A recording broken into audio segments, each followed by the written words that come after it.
always ready. It's part of the adaptivity of our work. Good morning, everybody. How are you today? I am very happy and honored again to be with you 2 days in a row. What a privilege. I can see that you had a very exciting and extremely informative morning, and I was following a lot of what was being said. So I appreciate it because it's going to be a segue into our presentation today.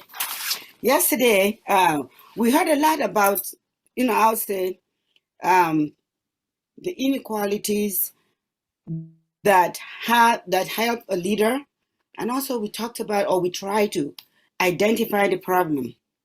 We reflected a lot on the structure, right? So today, we're definitely going to talk about some strategies for you as leaders to be able to do this work.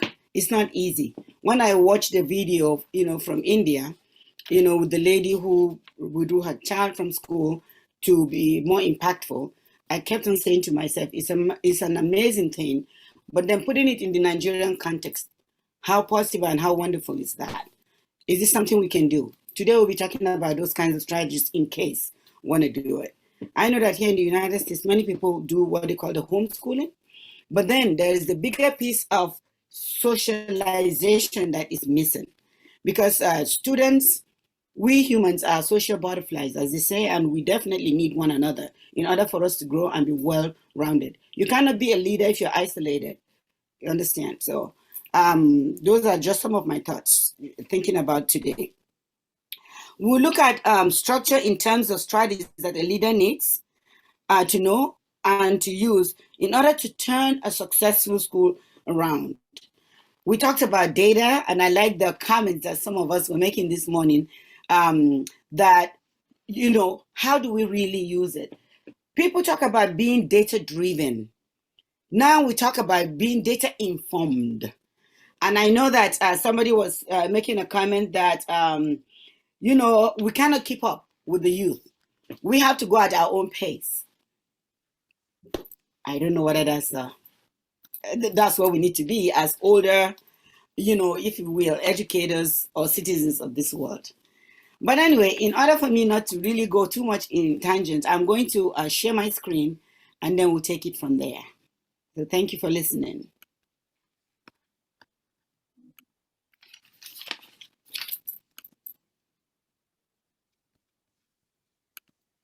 Can you see my screen now? Can you see my screen? Oh, you can? Okay, good. So this is day 2, and we're going to look at strategies for school leadership. We will also, most importantly, develop an action plan. Since this is meant to be a workshop, we want to come out with something tangible that we can look at and say, yes, this is what happened, the course of these 2 days, and we can refer to it as leaders. And the action plan will come from problems that you have identified, problem of practice, from your respective, organizations, schools, institutions, etc. We are going to learn by doing today, not just sitting and listening. You have been told so many wonderful ideas, and I know that all of you in this room are amazing leaders, but there are some, I would say, bureaucratic red tapes that get in the way of you really showing your skills as leaders.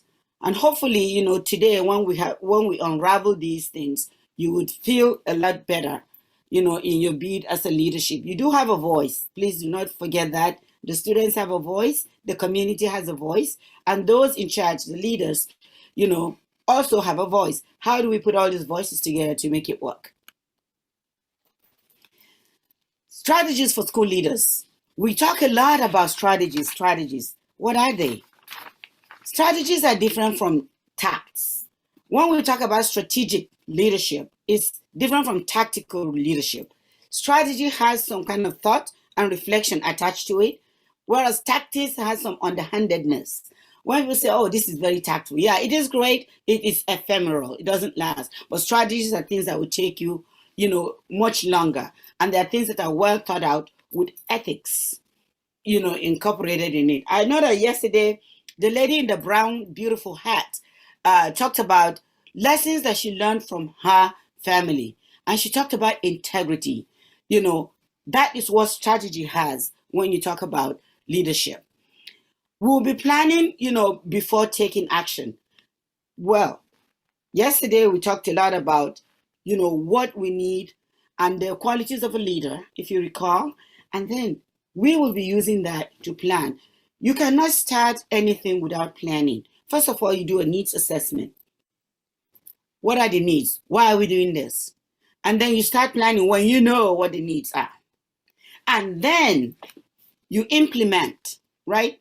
And then you check and connect. You check and connect. And that's how you really become very successful as a leader. And then we will be looking at this in what we just categorized into 5 different areas. We look at the belief-based leadership. What is that? How does it work? And then we'll look at also the interpersonal. That is really key. It's huge. You cannot lead people if you don't like people. You cannot lead people if you don't understand people. You cannot lead people if they don't follow you. That's what makes you a leader. So we'll be looking at all those things. We'll be defining our primary client and beneficiary of the educational system. I know that we all know that students are primary clients, but parents are too, teachers are. As I say, they're part and parcel of the, I'll say, the stakeholder category. Because as a leader, if your teachers are not on board with you, you definitely know that you cannot do the work. So it's important for us to know who our primary, I'll say, guiding coalition group is. So as I said, we're looking at it in 5 different categories. And the very first one, I'm going to be skipping. Please forgive me because I understand that we're on a time crunch and I want us to get to building that action plan. So in this strategy, the belief-based strategy, we will really, set high but achievable goals. If you started by saying, okay, a lot of our students are not there yet. By the end of the year, I want them to score 100%, every one of them in, let's say their WAEC. However, you have not prepared them to achieve that 100%. Yeah, it's lofty. That's where we want to get to. But then we want to really make it in strides. We have to be realistic in our expectations. Students and staff are very critical when it comes to setting those high goals. Why are a lot of children of color here not achieving? Not that they cannot achieve, but because for the most part, teachers have very low expectations for them. They are put in a box, and that box is very difficult to crack. So it is important for us to say, okay, we want this child to get to point Z, but if we can get that child from point A to B or C or D, we would have done a great job. We have to focus decisions on student needs, not adult outcomes. When we have a goal, like 100%, as I said earlier, and then we have, we know that our students are not there. Our students come to us hungry. Some of them walk like 4, 5, 6 miles to get to school. In fact, when I visited Kano, some students had, were coming to school with their own desks on their heads. Otherwise, they would not have a place to sit. So imagine that child in your classroom. I get emotional when I think about that because it has never left me when I visited. Imagine that child in your classroom. How do you think that child will feel? How do you think that child will listen? How do you think that child will absorb whatever you're teaching? There are just so many things. No lunch programs, nothing. And then, they come already tired, and then the environment is definitely not conducive for learning. So it's very important for us to focus on the needs of those children first and foremost, not our needs. Our needs, as adults, is to get to where we need to get all of them at 100% if we could, and then impress the parents, impress the ministries of education, commissions. That's what first and foremost we need to get. So talking about belief, you can think so. So you have to create and maintain a state of urgency. If you say, oh, okay, I have 4 years, or this child is with me for just, for 10 months or whatever the school year's duration is, it is very, very important for you to note that every single minute counts. If you are in a state of emergency, urgency, you definitely would act with alacrity, as we always say in Nigeria, with automatic alacrity. So it's very, very critical for you to see every child's need as an urgent need, to see every education and your job as educators, leaders, as very, very urgent. You demonstrate personal commitment to ensure the buy-in and lead by example. You don't come too late. You don't come to school late as a leader just because you can. It's not a situation where, I have a relative principal. You not on seat. Okay, what's happening? And the person is not in the building visiting classrooms. It is very, very important for us to really not just, talk the talk, but we need to walk the walk.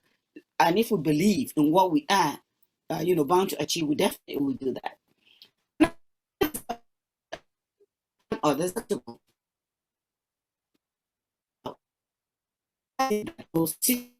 working not work in our country, Nigeria. And I have been reflecting on that all night.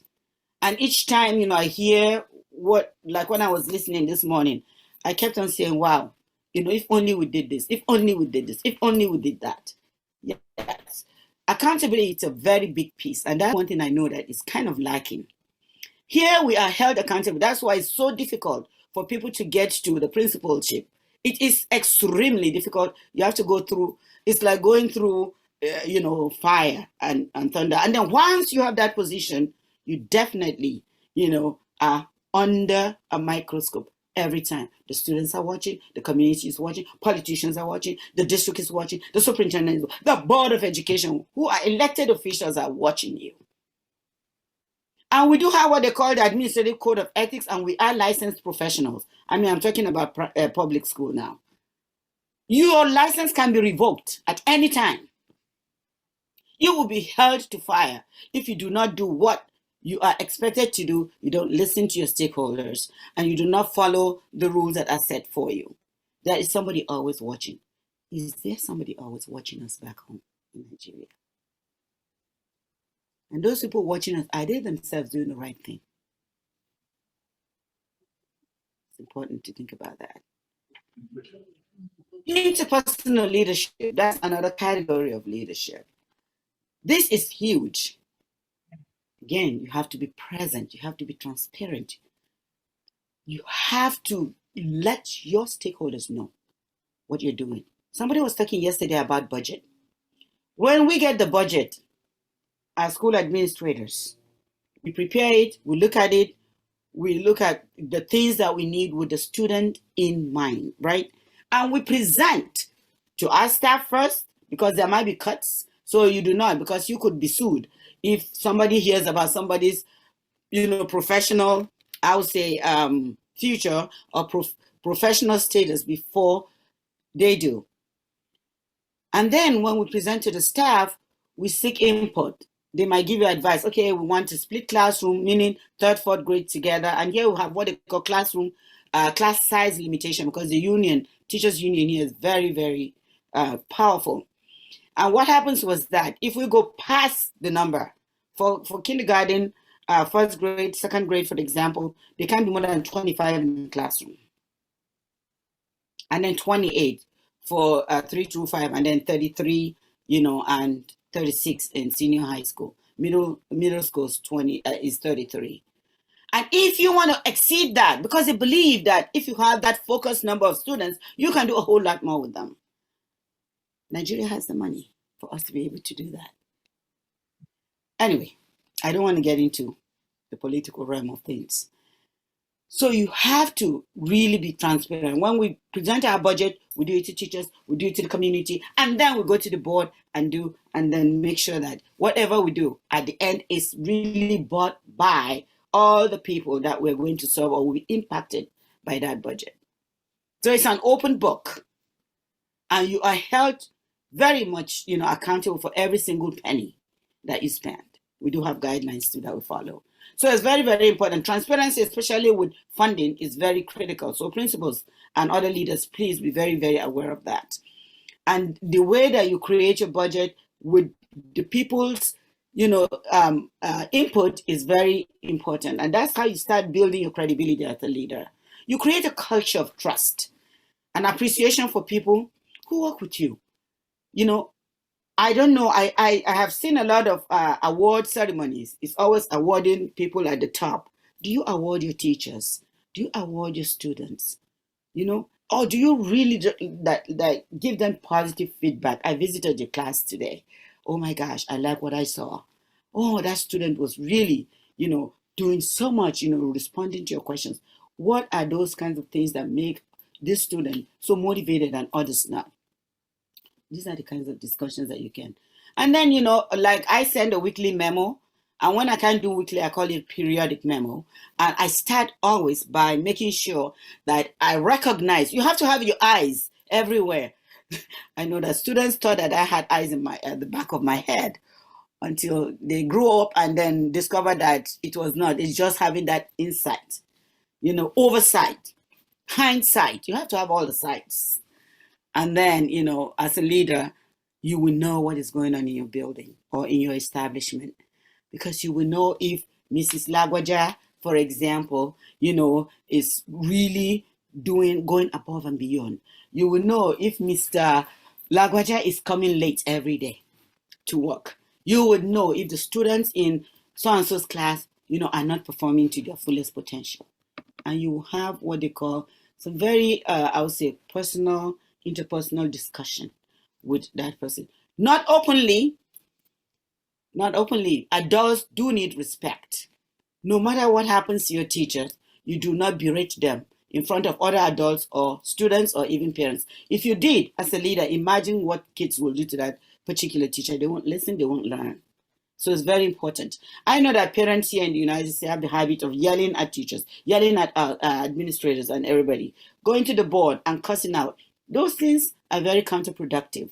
And in those kinds of cases, we have gathered data and seen that they are not working. So we're finding a more, I would say, courteous way, more scrupulous way for us to be dealing with, our emotions and adults. As we are leaders, we have a lot of, I would say, I wouldn't call it power, but influence to really make changes. And I know that in the Nigerian context, I have a niece who is a principal, in Kano. In the Nigerian context, the principals, can just do anything, say anything, and get away with it. But here, it doesn't happen that easily. You are first and foremost a servant leader. And in order to do that, you have to really build your interpersonal skills very, very, I would say, seriously. You motivate and inspire individuals and communicate their values to them. Seek multiple perspectives from stakeholders and predict and plan strategic actions, which we're going to be talking about later, because we're going to be we're going to be putting some action plans together. Use appropriate communication strategies that will speak to the various audiences that you have. An example, I know that now everything is, email. People do not send letters anymore. People do not talk, do not meet. I know with the pandemic, we have not had visitors in our buildings, and it has been very difficult because my kind of population, I have parents who prefer to see you, have a handshake. And those people's needs were not very much met in the last almost 18 months of the pandemic here. And we're looking forward to kind of recalibrating and going back to really being that personal, the feel. Because culturally speaking, not everybody will just open, the computer and communicate. So you have to also be aware of that. As one of the ladies in the green said, she said, we have to go at our own pace. I respect that, in as much as I know that our pace might not be the pace of the students. But again, if we want to incorporate all our stakeholders, we have to be adaptive, which is one of the things that we'll be talking about. So appropriate communication, we have what they call the robocalls here. You make that call in different languages. We have interpreters. And I know that, some of our parents are not lettered. They are not, I wouldn't say educated. Education goes along where everybody's educated. But literacy is another level. So if we have parents who are not very literate, how are we communicating with them? How are we embracing them? Are they welcome in our schools or in our classrooms? Those things are very important, because if you have the parents who are the first teachers of the children, by the way, we cannot take that from them. We are next to the parents. If you work together in tangent, you can definitely, be assured that you get your students' attention, and you definitely will make sure will see results. We're talking about data, and somebody made the comment that I think they write something written, is also data. Yeah, data comes in different forms, and it's not only the computerized kind of data. Anecdotal data, a parent coming to tell you, oh, I like what you did with my child. My child has grown from this to that and doing his chores. And another parent telling you something similar. All that is data. You gather it together, that is data. And then you look, you say, why are these families telling me this? What have I done to deserve this? And then you replicate, you talk to other people. So these things are very important, and they're critical. Another one is equity focused. Nowadays, we talk a lot about equity. What does it mean? Equity is giving every child what he or she deserves. Equity is also giving every staff what he or she deserves. It is not equality. Equality is, okay, now, whether or not you need a pencil, here's a pencil, because we're giving everybody a pencil. Some people need a pen, right?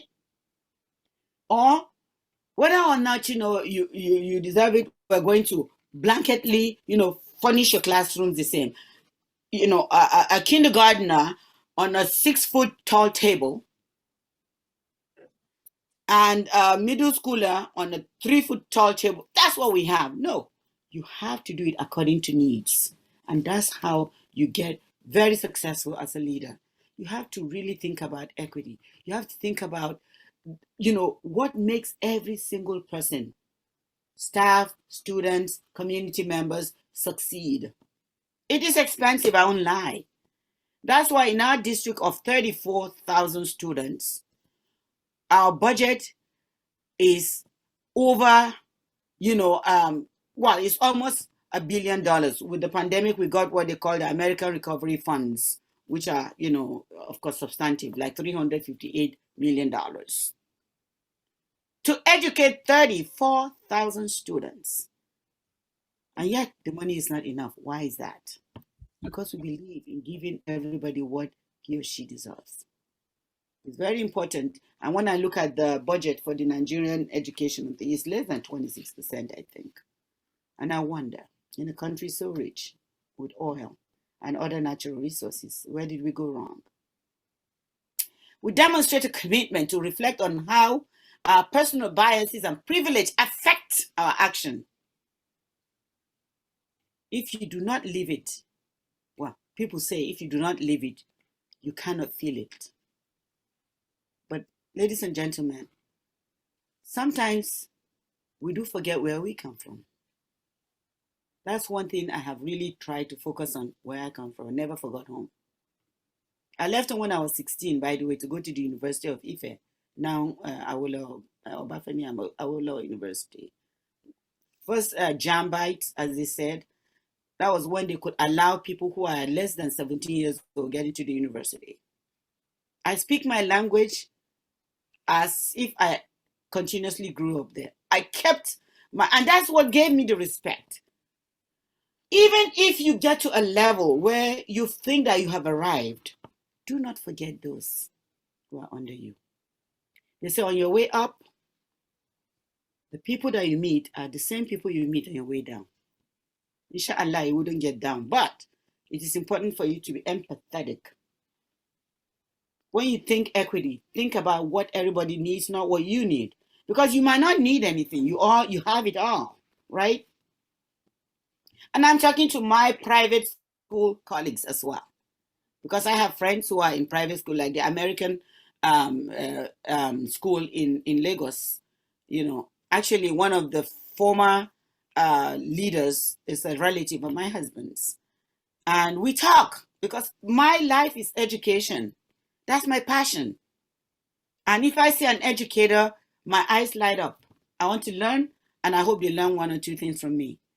And sometimes I shake my head, because we have really forgotten who we're serving. We have forgotten the future that we want for not only our children, but the children of others.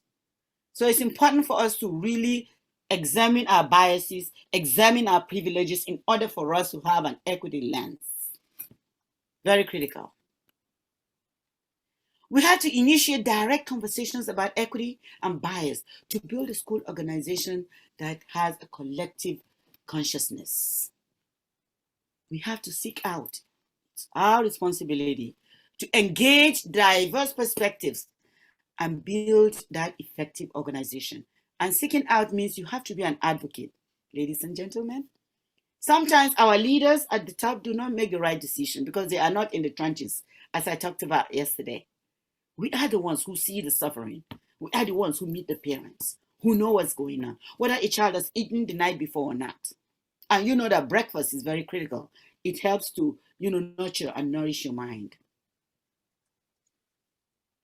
Find out, did your child or your student eat last night? Did your child or your student have a roof over his or her head? Those things help you.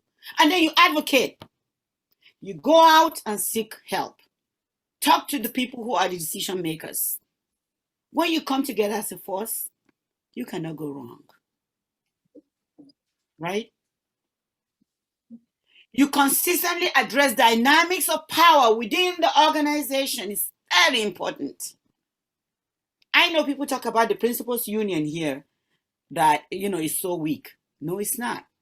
We're just strategic because we allow the teachers who are in the trenches, who are really in the classrooms with this directly, to have a stronger voice so that they can advocate. And when they do, we chime in. People look at us as bureaucrats.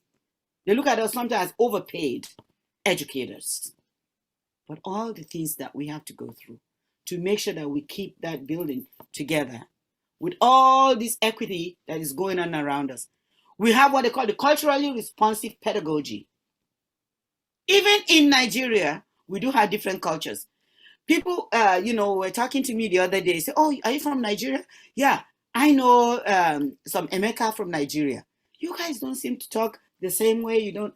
I'm like, yes, Nigeria is a country of cultural content, contrast, and so many things. We might be from the same country, speak the same language, we don't eat the same kinds of food, we don't dress the same way. That's a concept that is hard for others to understand. When we look at France, all of them French, they speak the same language, although now there's diversity. So in Nigeria, we are experiencing that too. If you have people from the north or the middle belt or the southeast in your classroom, do you attend to their needs? It is not one brush paints all anymore in education. And diversity comes in different colors. It comes in poverty, socioeconomic status. It comes also in color.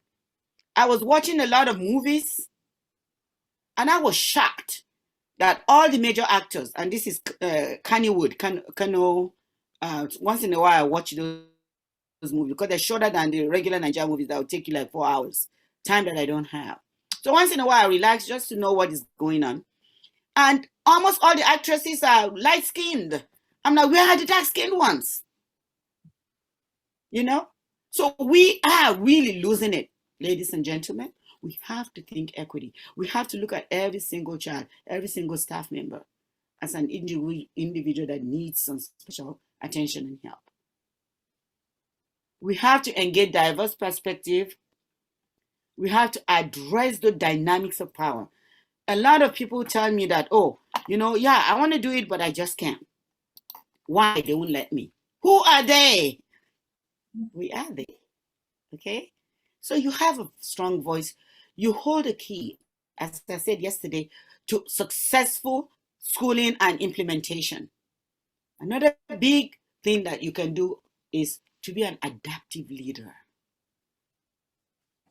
Adaptive is different from technical. We talk about technical skills. Sure. What is the difference between a leader and a manager? A manager gets the work done. Managers are technical. Sure, the computer is not working. Boom, boom, boom, fix it so that it can work. This child is not following direction. Boom, boom, boom, flog him so that he can listen. But leaders are inspirational. They are transformational. They are adaptive, first and foremost. If I came with the goal of making sure that at the end of the year, all of my students are at 100%. Not all of them start at 100%. Some of them are actually there already. How do I get those others in? If I go to the ministry and ask for A and they say, no, you can't get it, then of course. One thing I love is the word no, believe it or not. This last time when I looked at my budget, I noticed that it's not going to be enough with the kinds of needs that my students have after taking a survey of my family and community members. So I had like 2 requests that I definitely have to do with. But I have seen the trajectory. I've seen, I'll say, if you will, the way that decisions are made. So I buttressed up my points and I made 4 requests because I know, give and take, I'll get maybe 1 or 2. And I ended up getting 3 requests. And that helped me because the 2 that I absolutely needed were there. And a lot of them is just how to incorporate our families to make sure that those students who come to us without the means at home, because now we have iPads, they take them home and they have to come back charged. I know in Nigeria it might be a problem with electricity, but here is a problem with internet, with data and those kind of things. So we purchase what they call hotspots for families. And it's just a matter of time before others heard and then they ask for the same thing. We had to identify the root causes of any problem that confronts us, that sits in front of us, and then find ways to address them. And that's how your adaptability as a leader comes into place. You have to take risks. Sometimes it's not just about keeping my job. It is about preparing a productive citizenry, a future that we can all be proud of. Remember what I said yesterday? These students that we have today are the ones who are going to affect our lives tomorrow. So it's important for us to be an advocate for them, to challenge existing policies, practices, traditions that do not have a positive impact on the organization. And I know you've heard a lot about what positive impact could mean. So I wouldn't go into additional details because I do not want to abuse the time that has been afforded me. We have to establish and maintain a sustainable. This word is very, very great. What does it mean? It means it's enduring. It is going to happen no matter what. And it goes with planning. And it goes with ongoing learning. You check and connect. You reflect. Okay, at the end of the day, what did this mean? Did I do it right? Why didn't it go well? Get your leadership team together. Talk about it. And that's also part of data. I know that Mr. Gbenga talked about, which really impressed me. Data is not just there. You have to know how to analyze it and then use it. That's why we are not data-driven anymore. If you're data-driven, you could be driven to La La Land. Data could be wrong. You could find out after 4 or 5 years, the lifespan of another student's educational journey, that what you have been following or listening to is wrong. So what do you do? But if you're data informed, you look at data, you look at the surrounding circumstances, and then you make your decision based on the best possible scenario that you can create for yourself. So that's what data informed is. It is different from data driven.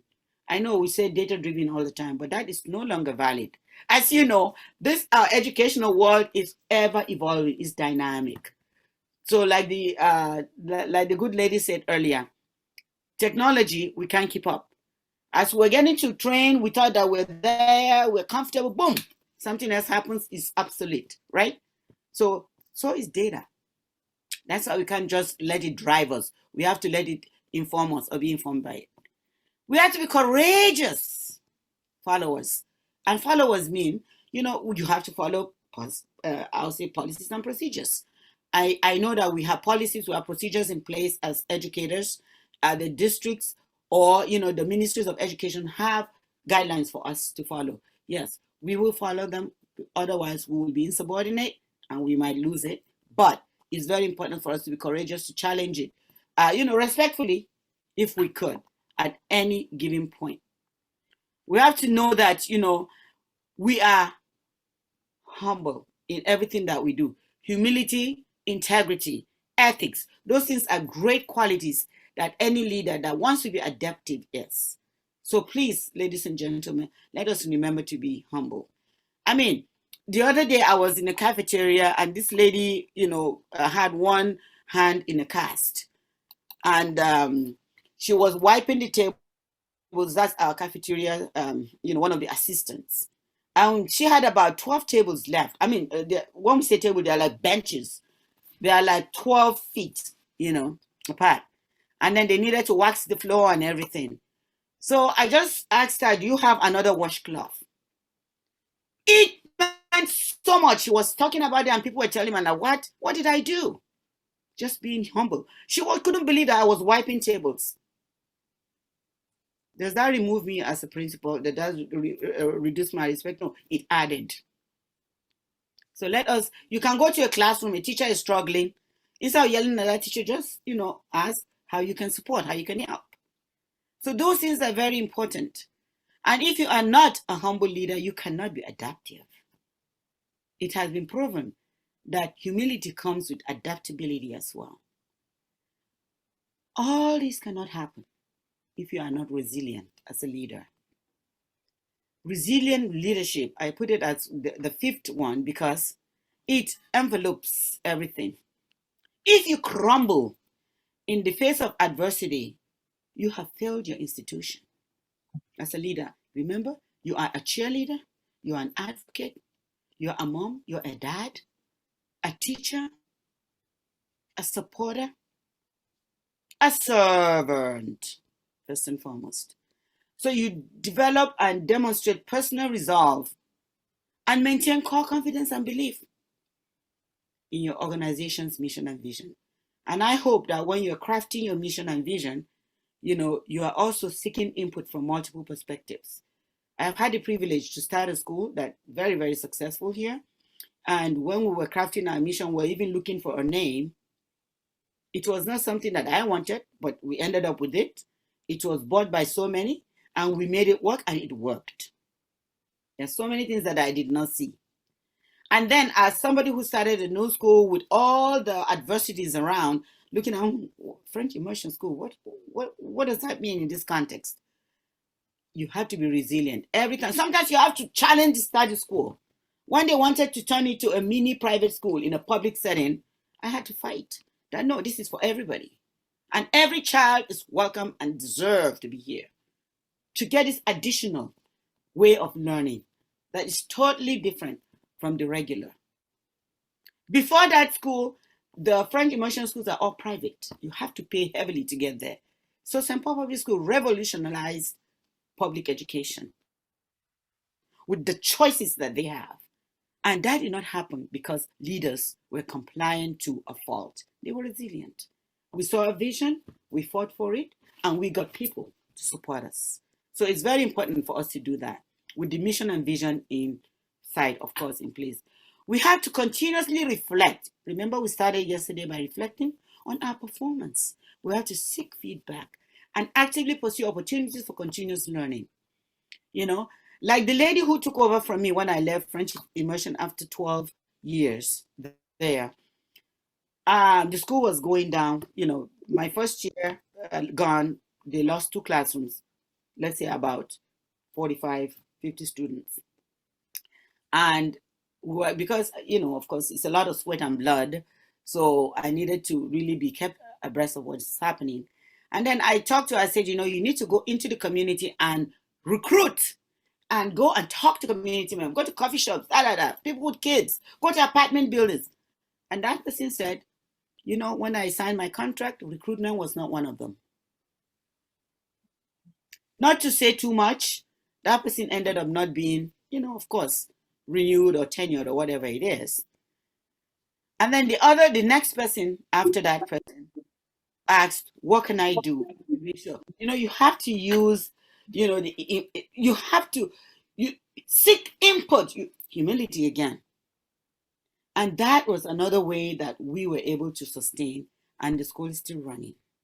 So it's very, very important for you to be learning. Okay, if If any child that leaves any school for you, that should be, there's a mourning period. You ask yourself why. Call the parents and everything. Yes, we are in public, we are in private schools. It's probably not my recruitment, or it's not, but every child that walks out of your establishment walks out with a backpack of money, of funding, of opportunities. So don't let it happen. Be resilient, be bold, and please find very, very, I would say, constructive way to challenge the status quo. You have to build a professional and personal network. I know that we have, when I was teaching at the University of Ife, we had ASU, and I was among the youngest, members at that time. So I was told to take notes and everything, and I got a taste of what being or belonging to a professional organization can do for you. So I hope that all my colleagues sitting in these two rooms, Ibadan and Lagos, have some kind of professional organization that they belong to. And that's another way. Ladies and gentlemen, you don't have to wait to work and learn during your work hours. We do a lot outside of our day.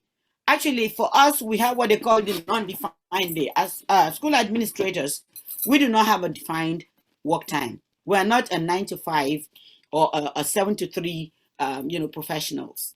We come in, we are there, and then we work 12. Some of us work, like around the clock. So be a part of those organizations, learn from them.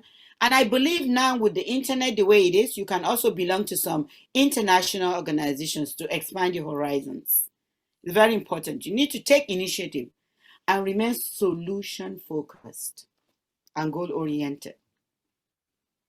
When we started, with the belief based, we talk about believing that you could do it. If you believe, you can and you will achieve.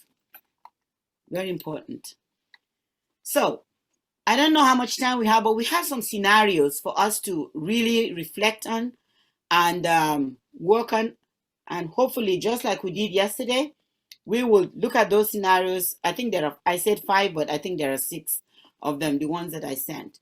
So I'm not sure whether you have the scenarios out or we have copies of them for people to look at. And then we'll take, let me let my colleagues in Nigeria, manage the time that we need to look at these scenarios.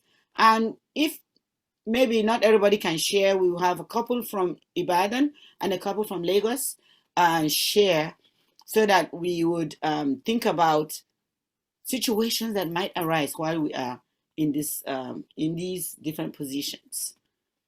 So now it's time to look at our scenarios and then work on them briefly before we can get to, building our action plan.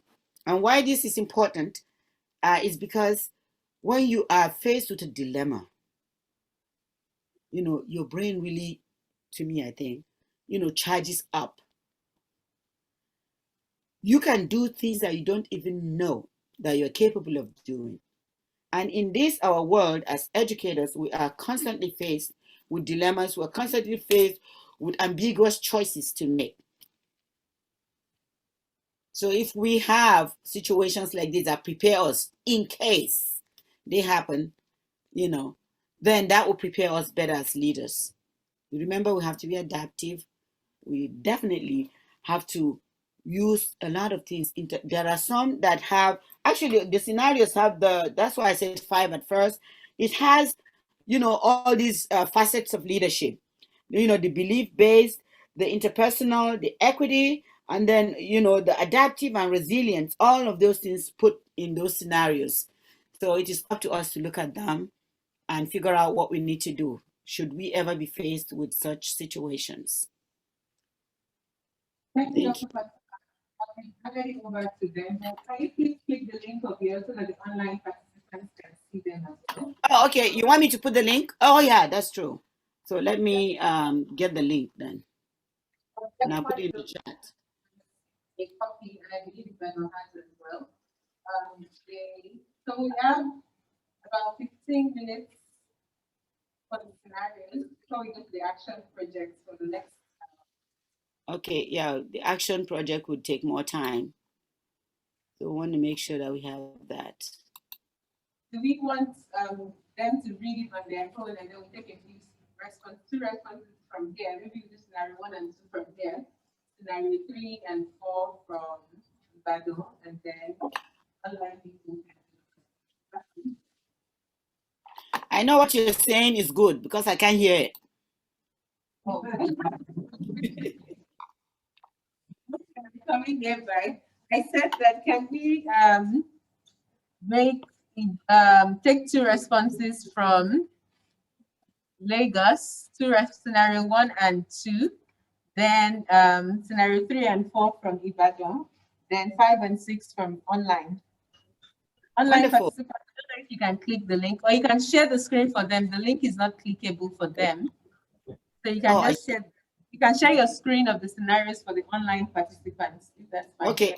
I will get that. 1 and 2, right? 3 and 4. So, 3 and 4 but first, we work together, so we will not just spend. So I'll spend half of the room working on. Okay, so we have 15 minutes. Everyone will brief, and then we will. My scenarios are opening up, so I'm going to. Okay. Share that screen. It might also help. So let me make sure I have it big. Oh my gosh.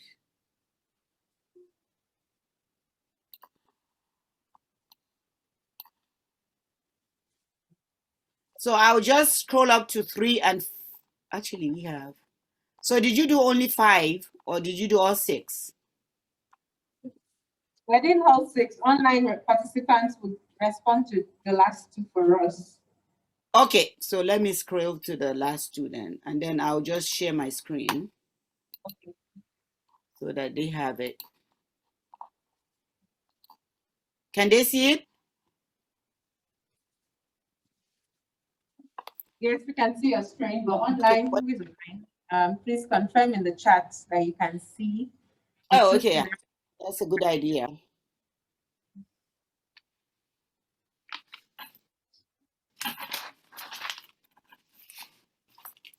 So we are doing 1 and 2 in this room. 1 and 2.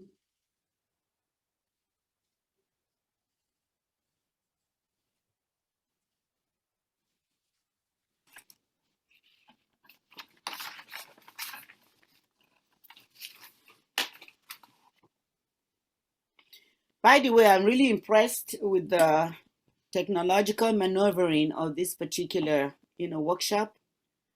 When I said I was going to be online, a lot of my colleagues are worried.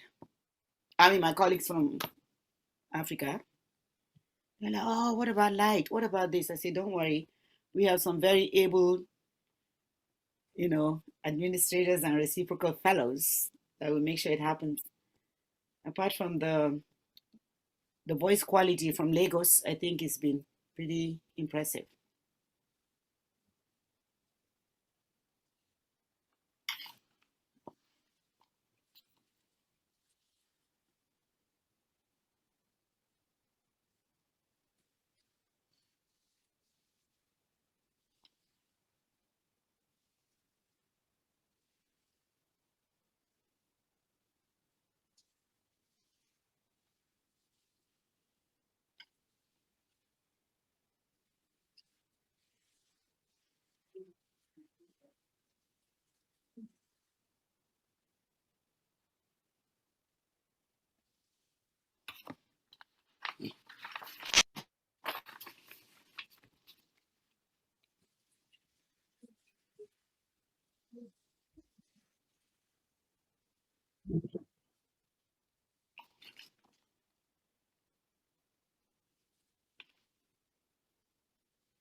I don't think we have 15 minutes. We'll just do 5 minutes to share. Okay. So one more, let me tell them.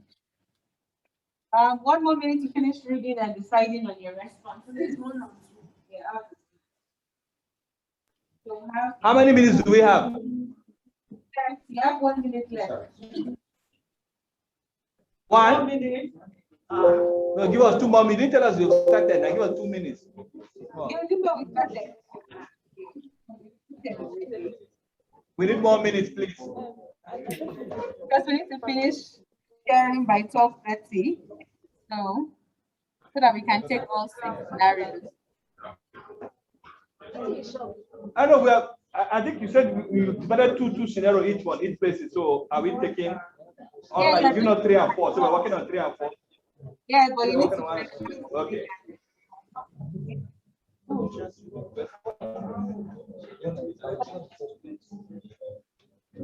We can't hear you. Can you type in the chat box, please?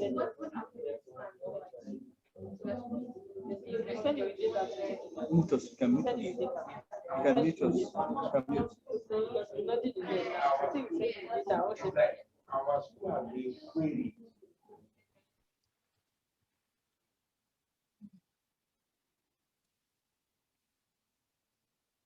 If something's wrong with your internet, it says you're not in the meeting, but we can hear you.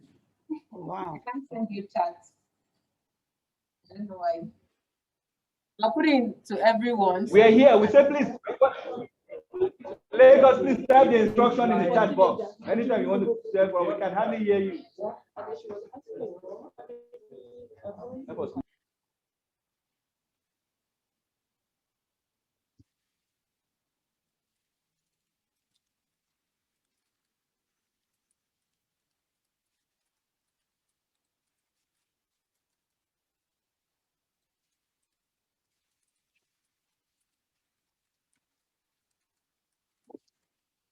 Perfect.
Okay, we will start taking responses from Lagos. We'll do 1 and 2. Then we'll hand over to you for 3 and 4. All right. Whoever is speaking, because of this, you might have to come here. So they can hear you. Okay, so Mrs. Becky, the second one was this scenario 2. Any other volunteers, scenario 2? Nobody else? Okay, when she's done, let's wait for everyone to finish reading so we can all listen together.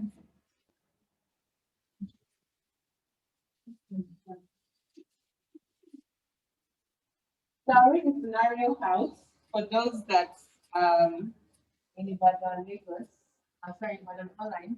You recently accepted an assignment as a school principal in a school or municipality where the principal's primary responsibility is that of instructional leadership. During your interview, You made it clear to the joint consultative committee that you would have a collegial approach to supervision, including building teacher leadership capacity. During your first year on the job, the commissioner informed you that due to poor test scores, you will have to focus more on supervising instruction. By focusing on supervising instruction and teachers, making sure that they follow the recommended curriculum with fidelity. How would you address the commissioner's concerns? How would you hold your teachers accountable in light of the failing scores? And how would you maintain collegiality and build capacity and trust among teachers? So, over to you, ma'am. Let's all listen to our response and then there's no right or wrong answer. It's a scenario. That's true. Don't be scared. Be resilient. To my mouth. Yeah. This way. As the school principal, the first thing I will do is to, to organize a capacity building seminar for my teachers that I will tag continuous assessment and guidance tools. I'll let them understand that for the scores that is being complained of, they have to earmark different ways of assessing the students. If they do paperwork, they can do practical, they can do projects, they can do teamwork with the students also. Additionally, I will make sure that I supervise the teachers, like shadowing them in class, monitoring what they teach. If there are topics to be retaught, they have to do them. I will view the instructional materials that they have been using, if they will have to change them or update such instructional materials so that the students will be able to learn more and understand. Like we've learned before, some students prefer visual instructional materials, some prefer audio, some prefer tactile, what they can touch. Others would like to make it artwork. So if these various methodologies or methods of teaching are used in the class, they will understand better. Then the assessment and guidance tool also will be improved upon so that their scores will also improve. Not only that, it will not only be the cognitive aspect of the children that will be assessed. The emotional aspects also, we have to assess them, their relationship with others, the teamwork, do they take turns? How do they relate with their fellow in class and the school teachers generally? Then I want to see if it's the kinetic area that the students also will be checked on. Then supporting behavior, because when these assessments are going on, some of us tend to say, this child, you are not doing this, you are not doing this. You have to support their behavior. So when all these are collated together, and also the capacity building, I believe that we trust in the teachers, they will do better in the class, and the students also will perform better, and the scores will go up. Thank you, ma'am. Thank you very much. As as she was talking, I was just looking at the question, and she really covers a whole lot of them.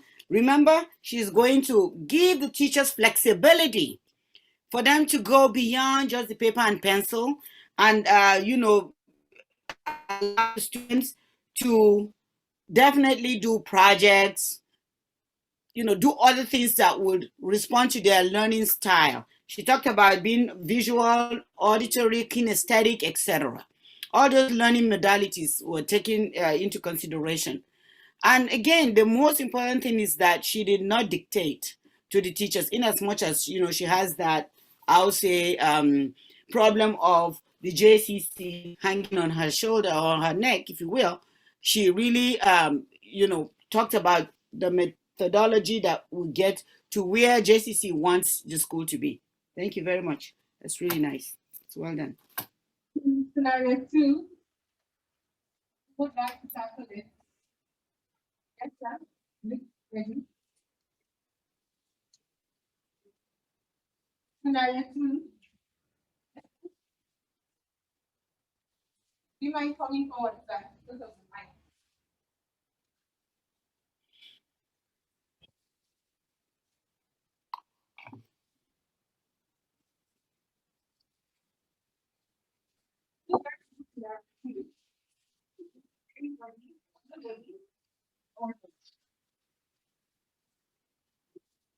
Scenario 2. Scenario 2.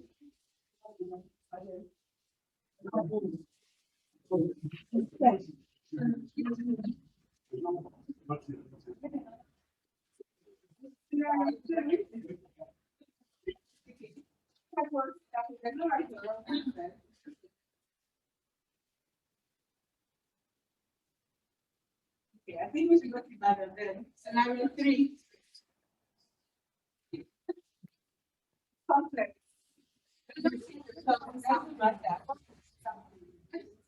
Okay, but are you ready to come back? Yeah. Thank you. To start with, what question should the evaluators focus on? I would want to go back to the baseline questions. What was the level of the children before they were enrolled for the reading program? What was the background information, entry behavior of the children before the program started? You know, how many children were enrolled in the program? What was the situation of the materials available? What was the level of training received by the teachers ab initio? And then we move from that to from what data sources should the data be collected? We'll also go back to the record that the teacher kept, you know, when the children were to be registered or enrolled for the program, the information on the children. And then we move the copies. Then we move through to what data gathering method. We use questionnaires, you know, to really find out what the level of what the teachers' observations were at the beginning. We use oral interviews with the children, and then we move to what role should we as instructional leaders, you know, be here. Basically, we need to listen to the teachers who have taught the children, who have taken the children through the reading program, you know, supervise the teachers, guide the teachers, and of course provide resources, provide training, listen to the teachers, listen to the parents, listen to all stakeholders, you know, to help the children improve on their learning, on their reading. Thank you. Thank you very much. The curriculum is very important because that's the guide. You know, the curriculum must have addressed the level of the children, the age of the children, and so on and so forth. Thank you. Thank you very much, sir. That is really, you know, a very important thing you talked about is the need for us to listen. Listening is a very key administrative, I'll say, tactic as well as principle. For us who don't listen, we cannot communicate well. And then I like all the questions that you asked. They address the possible root cause of the problem. So as administrators, you want to ask all the questions and provide all the resources and see what happens. So your major role is really to ask those questions, those probing questions, and then reflect on them.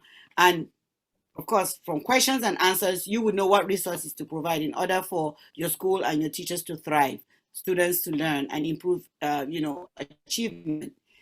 Thank you so much. That's really very well addressed. Thanks.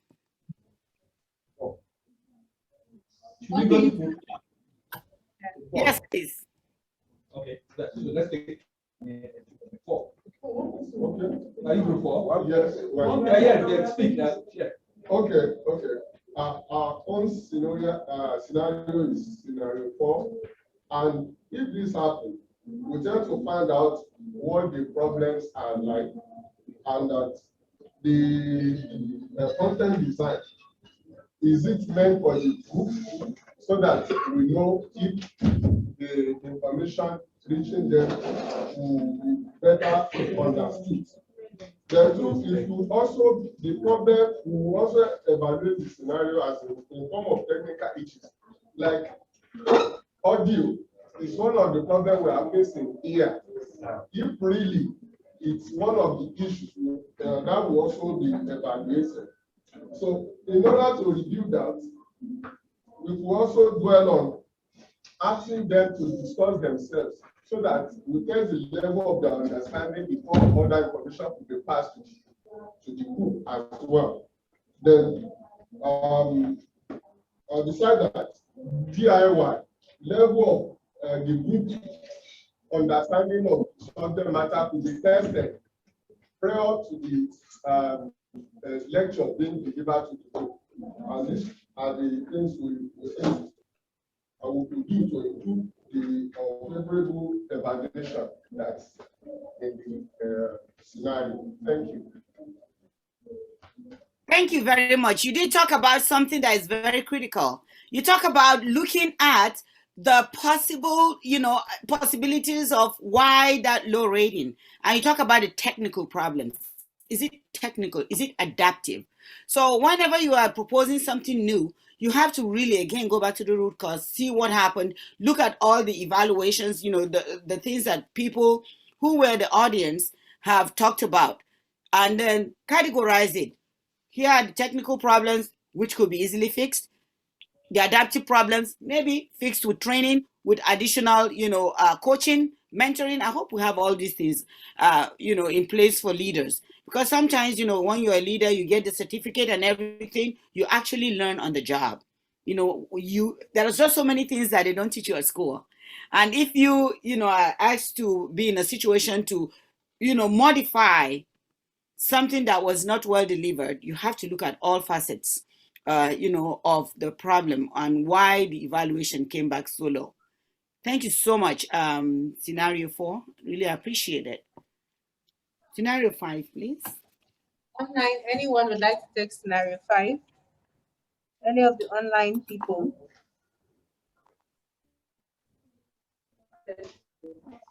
You can unmute yourself.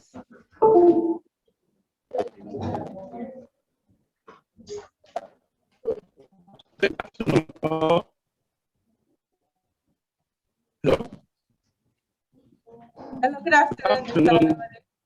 Yes, we can hear you. Good afternoon. Okay. On scenario 5, considering the different background that the students are coming from, actually involve the students more and let them determine of what they want to learn with the test of teachers. I think the curriculum must start what means that.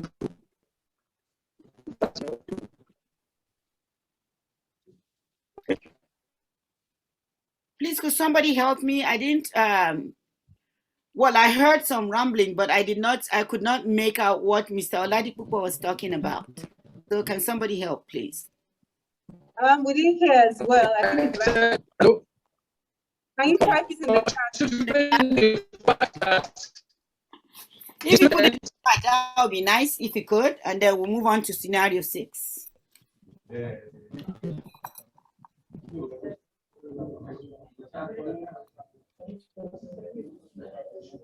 I think the person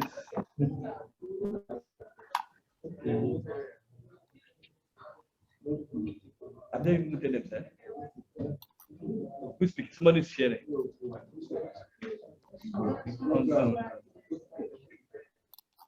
Scenario 6, somebody else from the online. Are you there? Anybody here?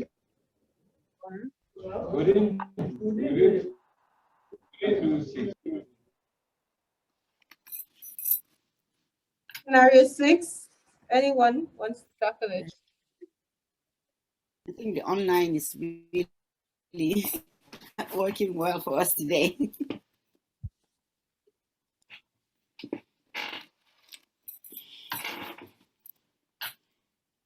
They could also put it on the chat if that's easier. Yes, you can use the chat. anyone online?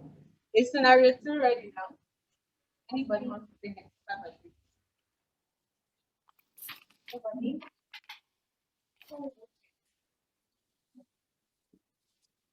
I will take scenario 2. Okay, scenario 2 was missing. Sure, go ahead.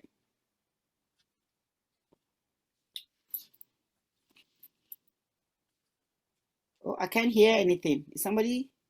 Okay, about to start. Okay, here Pardon? we have this. I'm about to start, ma'am. Here we have a situation where the leader is being asked not to go with the directive control approach, but rather go for the supervisor. Go for an alternative approach, which is being a helper, a facilitator, because that will work better. And as a leader, I'm thinking, as I will want to work on working as a team with my people. And working as a team with them, I will want to motivate my subordinates, motivate them in the sense that when they are well encouraged and motivated, they will want to put in their best to ensure that we achieve the vision and the mission of my organization. Then I want to do it myself, show an example, be an example. When I do it, they can follow me. It's not follow me when I am not there. I want to be a facilitator that encourages others by doing it myself first. Then also, I want to ensure that everyone is involved in the vision and mission of my organization, ensuring that no one is left out. Even when anyone is not acting as expected, it's not the time to find fault, it's a time to find solution. So we want all work at it and ensure that we get what we are all aiming at. Thank you. Thank you so much. You turned the word directive to really facilitate it, because you said that, that directive control approach is definitely not going to help you. Use very, very keywords like being a helper, a facilitator, and you are mission driven, and above all, inclusiveness. You really want to have an environment where everybody feels that he or she belongs, and then they feel valued. So those are the things that came out of this, which is important, because you know what? They say it's with honey you attract bees, right? Bees are, they could sting, they could kill and all that. But if you have the right approach, not that, authoritative, heavy-handedness approach, you will get anything that you want. You get people to do what you believe, is the right thing to do. So thank you so much. Remember that, you are, as a leader, a facilitator, you are actually a nurturer. You have an approach that is open, and above all, you lead by example. So you touch on all the points that are important in order for this particular scenario to be solved. So thank you, thank you, thank you. And I'm looking forward to scenarios 5 and 6 on the chat. So we will move on if that's okay. Is it okay with Ibadan and Lagos? I'll stop sharing my screen now. Yes, it's okay for us. So we can move on. So let me go back and share so that I go on with the slides. Okay. How did I get this far? Oh, let me move this out of the way because I'm not seeing my. So we have really, talked about these scenarios, and these scenarios are scenarios actually from the field. Some of them are adapted to the Nigerian situation, because I wanted the context to be very familiar, and that's adaptivity too. I wanted to understand that some of these things happening in Nigeria are happening also all over the world. In the United States, we are faced with those problems every single day. So you're not alone in whatever challenges you're facing as leaders. So the next thing is for us to build, our action project. This project is just, a project that we'll put together, hopefully, what we have learned the last 2 days. You know, the presentations have been very, very robust. The videos have been very much on point. So this is the time for you to think about your organizations and think about the problem of practice and what you would need to do in order to solve it, if you're ever able to do that. So the purpose of this action project is to guide us participants through a process of diagnosing the needs of their school organization, prioritizing the problem of practice, setting goals that are measurable. If you just set goals, oh, okay, I really want my students all to succeed, without some quantifiable data or quantifiable goal in mind, is going to be very difficult. If you say out of 100 students in my school, if at least 50% of them attain maybe 1A in WAEC, I'm talking about the secondary now, I would have made that goal. You want to make them measurable. You want to make them quantifiable. You want to also make them doable. Okay? And another thing is that when you are thinking about your problem of practice, think about what is going on in your actual setting. Not some, things that exist in your dream or something like that, because that's how you'll be able to look at it as a problem that needs some solution. So the teams will come up with a problem of practice. Again, we'll be working in teams. Teamwork is an integral part of the success of any organization. So when you have, the opportunity to divide your groups into teams, that's when you see the best come out, because people are not comfortable talking in larger groups. And some people, are more comfortable working with a group of people that they know, understand the problems that they're dealing with. So I would, suggest that if you are from the same organization, maybe you can team up together.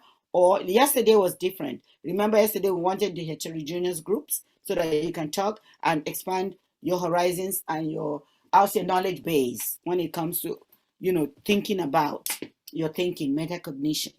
So, and then working together, you prioritize identified problems of practice and rationale for your decision.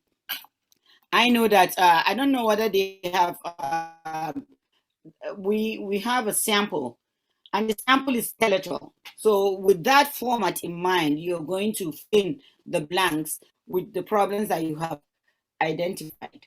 So we're telling you to set goals, to create and implement a plan of action to accomplish that goal. It is very, very critical for you to put things in the plan that are doable.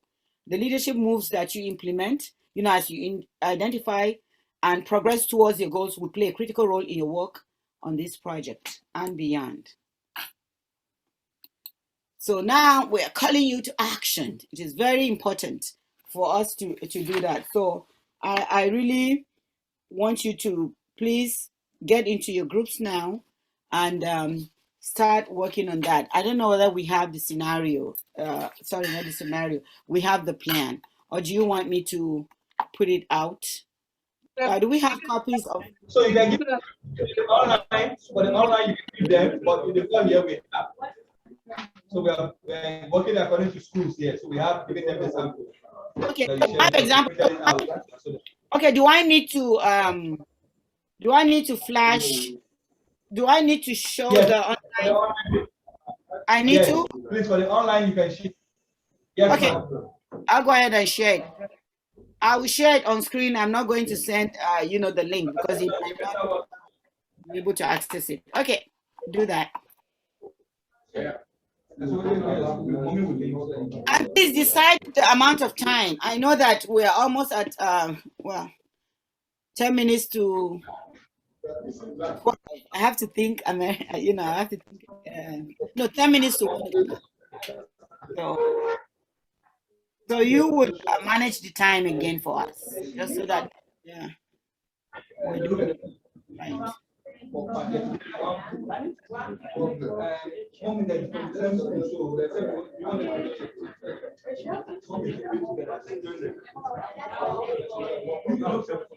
Yes, we're getting the ideas from there.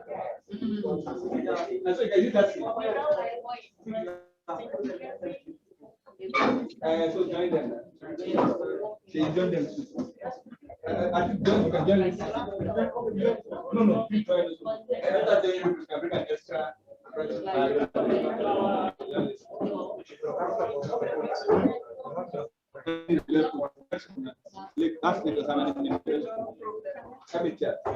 Let me go ahead.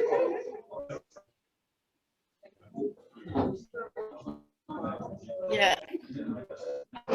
Every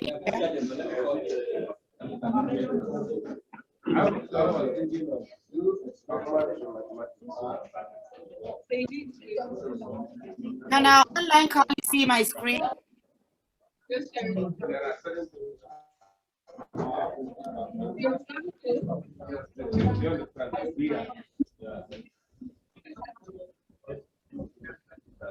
So everything here is an example. The things bolded, the things that we need to find and fill.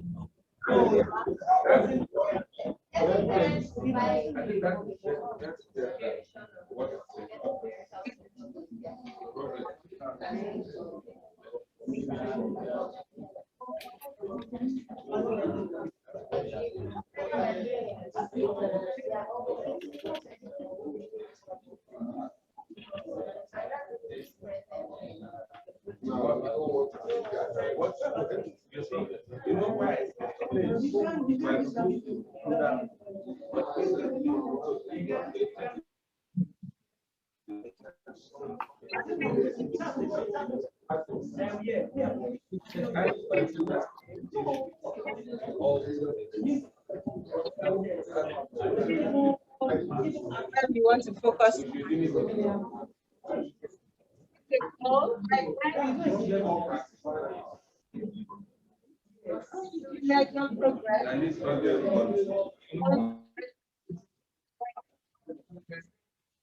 And then break it down into activities. Exercise. So the things you say you are going to do.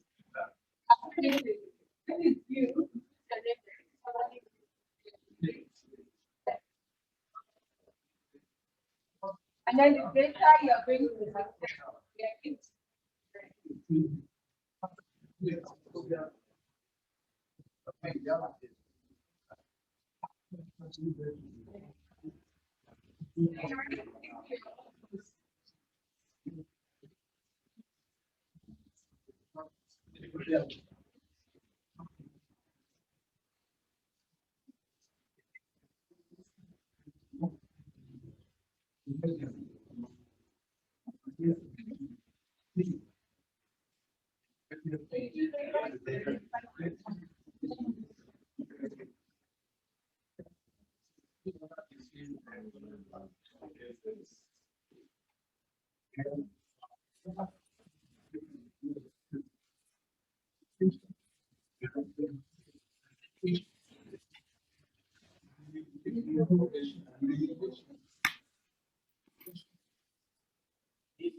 Are we not done?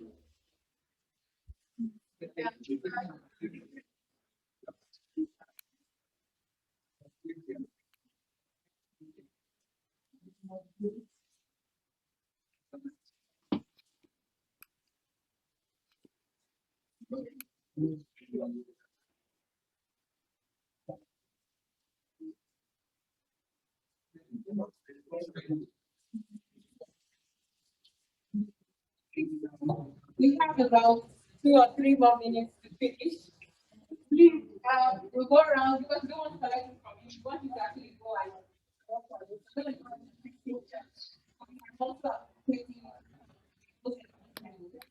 so I'm going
Okay, we can start wrapping up.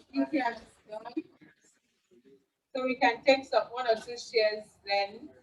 One from Lagos, one from Ibadan, and then we will have the closing remarks. Feedback from Dr. Fatima and people here. And We show like a video of our program for the university. So you can leave with one too.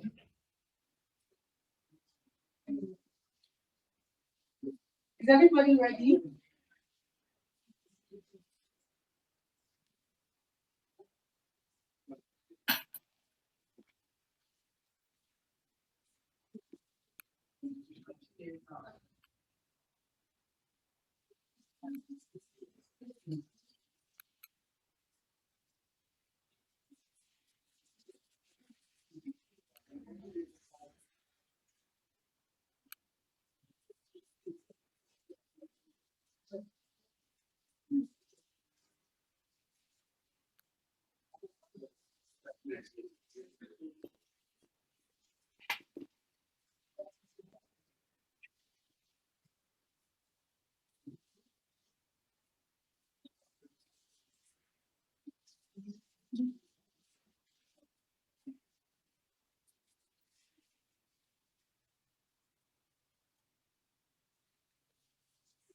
Ready?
All right, so please have yourself so you can be. Hello. Hello.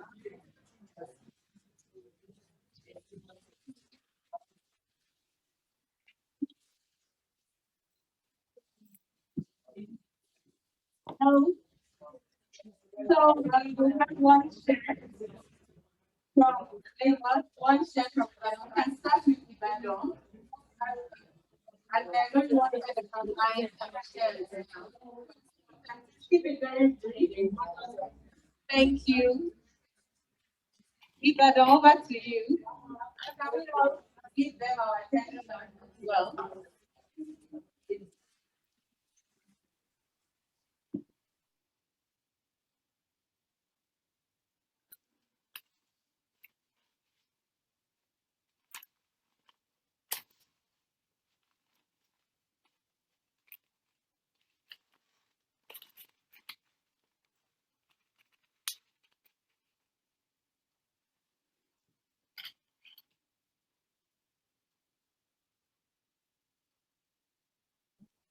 Ibadan, we are ready for you.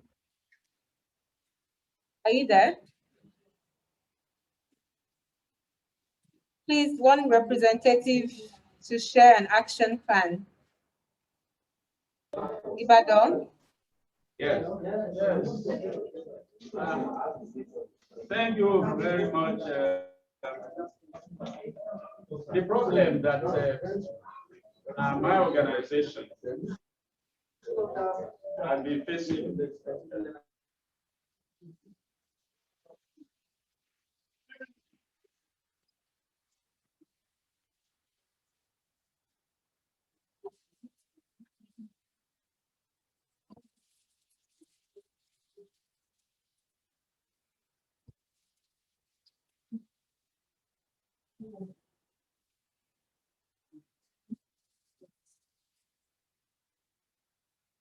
Hello, are you still there? Looks like we lost.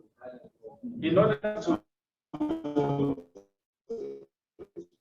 solve this problem.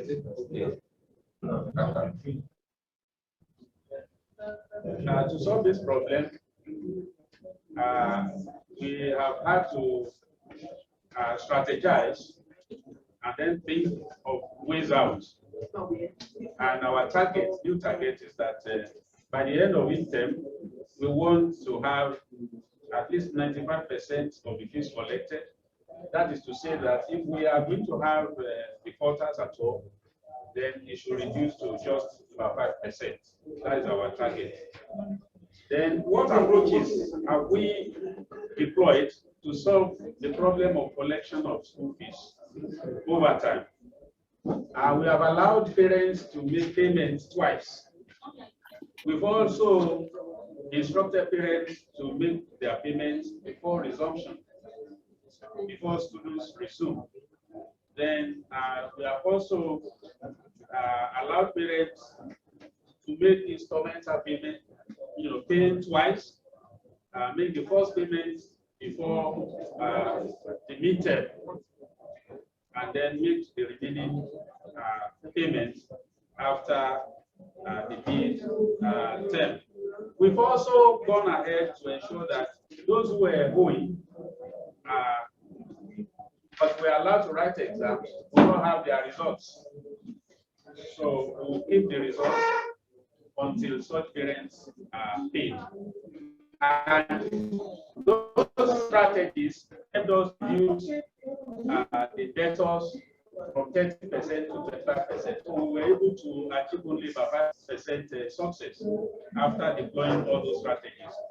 Now, we have discussed and we are bringing new strategies to achieve better results. So what are those strategies? We want to ensure we invite parents more and then discuss with them more to really understand what they are going through and be able to help them to make payments. We want to involve our staff members more, both teaching and non-teaching, to suggest ways of retrieving the fees. We want to involve the PTA because we have discovered that our PTA, that is the Parents Teachers Association, have been useful in solving some problems in the past. Our own students too have been helpful. So we want to bring them on board to introduce scholarships. These have been given to some children in the past. We want to know the chronic debtors so that we could seek help for them, scholarships to help them out.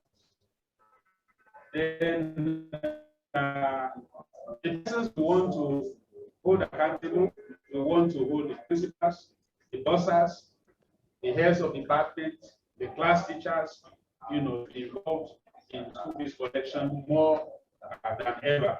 And then we want to hold them more responsible.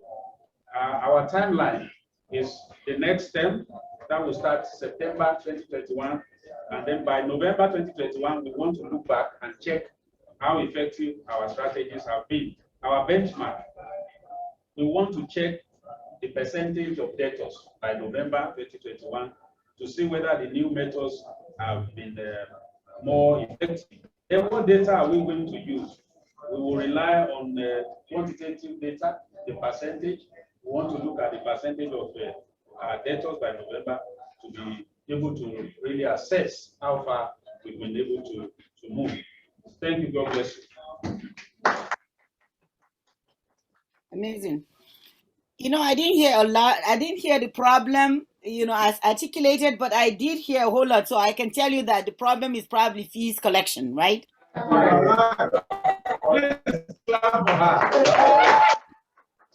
Well, you know what? When you have a good plan, you don't have to say more. It's very, very important. This is very, I would say, important problem, especially in fee-based schools, like private schools. And I like the fact that, by the end of the year, you have a measurable goal, 95% of fees to be collected. I like also the fact that you are bringing all your stakeholders together. The PTO or PTA is a very, very powerful organization. They could make you or break you. So I'm glad that you will involve them. And your old students association, the most important thing is the scholarship. You can also raise funds outside of the school community, or you can have the students. That's another thing that they do here. Have them wash cars, for a fee. I don't know how safe that is, but of course, with parents' permission, have them sell like some. I'm just saying all those things so that they can raise funds. And one thing I like is that I never heard you put as a strategy to drive the students who have not paid. It used to happen when I was in school, FGGC Kazaura, and they usually were students from the South. I didn't pay a dime, my parents didn't pay a dime, and I felt bad, that I'm going to this very well furnished, well run school, and others have to be driven. And I like also, especially, the fact that you allow them to continue to learn, take their exams, but they do not get the result. That's a great strategy. And that happens here too. They never send you home. You continue to learn. I don't know how they pay the teachers though, but you continue to learn. And then at the end of the day, you definitely will not get your results until you pay. So that is a very good problem of practice with some strategies and measurable goals, and then how to check and connect. Check. You talk about the follow-up, that you're going to do. You look at as part of your benchmark, the percentage of debtors, and then you rely on quantitative, data. I know that when you ask those parents, getting to know the root cause, you will be getting some qualitative data, and you will transfer those to quantitative. Thank you so much. This is a classic example of a problem of practice identified and an action plan. And I hope that some of these things you put in place will help you when you get down to implementation. So thanks again, Ibadan.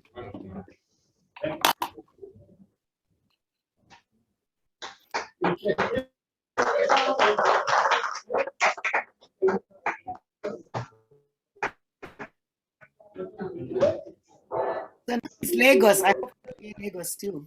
Amazing. It's really nice. Can we move on to Lagos?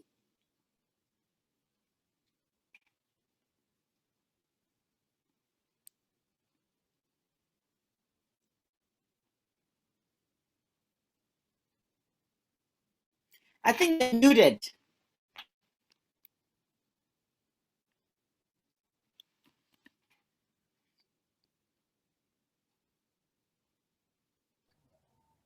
Okay. Good afternoon. My name is Audrey from that academy. We are looking at problem of practice, and we stated that we want to tackle low performance of students in mathematics. We observe that our students are having phobia for mathematics, and as a result, the performance of majority of them in their final examination especially has not been good. So our target goal will be to increase the student performance by 80%. That is, in mathematics, we should be able to improve the performance of those that are actually lagging behind by 80%. But at the end, we should have 80% of them above average. And the goals we intend to set to achieve this, of course, we want to motivate our learners and teachers. We also help our students to understand the connection between mathematics and life. And we engage some of our professional teachers who are not actually handling the specific class to go and deliver certain concepts as a new person to them in that particular class. And some of the activities and deliverables that we're going to employ, we will engage our students in constant practice of mathematics. We will also encourage them and lead them, guide them even right in the classroom to adopt problem-solving approach in mathematics. Those that are weak among them identified, we make them as leaders of different groups who actually champion the solving of mathematics under the guidance of their teachers. Then we will only guide our learners to solve past questions at least for 10 years if they are actually preparing for final examination in secondary school. If you are able to go through all of this before they sit for examination, we hope that the result will be better. And then we also make them to understand the rudiments of marking in mathematics. You don't have to get the exact answer. If the steps are correct, you will equally get some marks. So it's not about getting the exact answers that will make you to become a good student or somebody with A. Then we'll also look at persons responsible and hold accountable for this plan. The head of department will be involved. Virtually all the management team must be involved in this, and the community of learners, of teachers who are actually put together to bring solutions to problems will be engaged. The principals will not be left behind. Subject teachers will be encouraged from time to time to ensure that they help us to work out these modalities. And we intend to do this timeline between September to May, because we hope that students will start writing their examination from April, all things working the way they used to be. That's next year. So between September this year and May 2022, we should be able to get that done. What things that will serve as indicator of progress that we're actually achieving our set objective. We will expect better performance in assignment, given tests, class work. We're able to get better scores from students who are not doing well before in mathematics, as we give them assignment, tests, and class work, and they are able to do better. Under our supervision, we can be sure that they will be able to do the same thing in their examination and give better results. And aside this, we will increase in number of students who are involved in problem-solving activities in our classroom. We compare that with what it used to be before we started the program, to see if those who had phobia for mathematics actually becoming leaders in their various groups solving problems in our classrooms.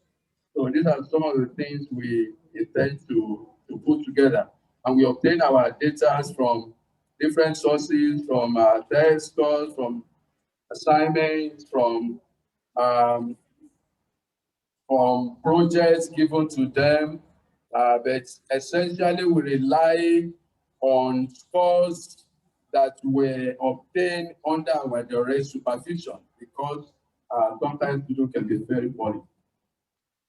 Thank you. Thank you so much. I know that towards the end it was a little bit frozen, but that is good. The problem is low performance in math. And I like your goals to 80%.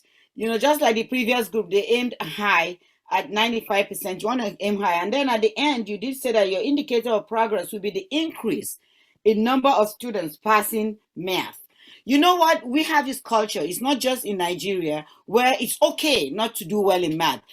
A teacher can tell you, oh, I'm not good in math. Or somebody say, oh, I'm not good in math. But they cannot tell you I'm not good in reading, because there's a stigma attached to that. Oh my gosh, they will look at you as dumb. It's okay. People believe when you say I'm not good in math. Oh yeah, that's excuse. But I like the approach that this is a problem, because it's a problem of practice for us also. And then I like your, the way you motivate students and learners. You call them learners. Teachers and learners. And motivation is key, because when people have shut their, I would say, minds to not knowing math, whether you put it there or not, they are not going to know it. So you need to motivate them, you engage them in constant practice, as you said, which is important. And then another thing that you said that is very relevant is you want to make math real. Show them how important it is, how relevant it is in life. Because without math, there are just so many things that you will really fall short of. Look at all the NBA players, the athletes in the United States. A lot of them have no clue how their monies are being managed. After their 30 years, they can't play anymore. Boom, they are broke.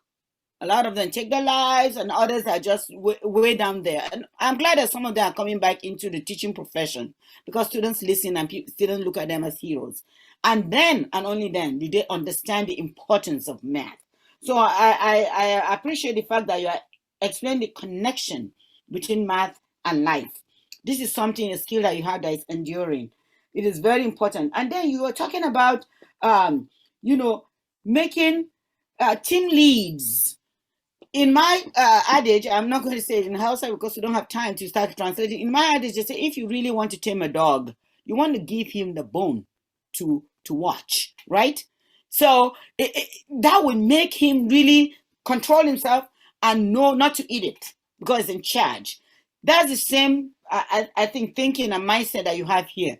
If you make these people who are math phobic, responsible for like a team or a mathematics organization or club, if you are the leader, that will motivate you to really know it and perform very well. So I really appreciate it. And I like one overarching thing that you talked about is moving from product to process.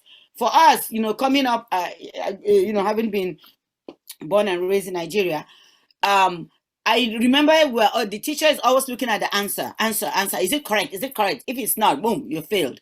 But I like the fact that we're shifting from that. You look at the process, okay, what are the steps that person take? Maybe the end product, which is the answer, is not correct, but that student has the idea and that student gets credit for that. So it is very important, that we look in those directions. And thank you again and again and again, the two groups that have shared.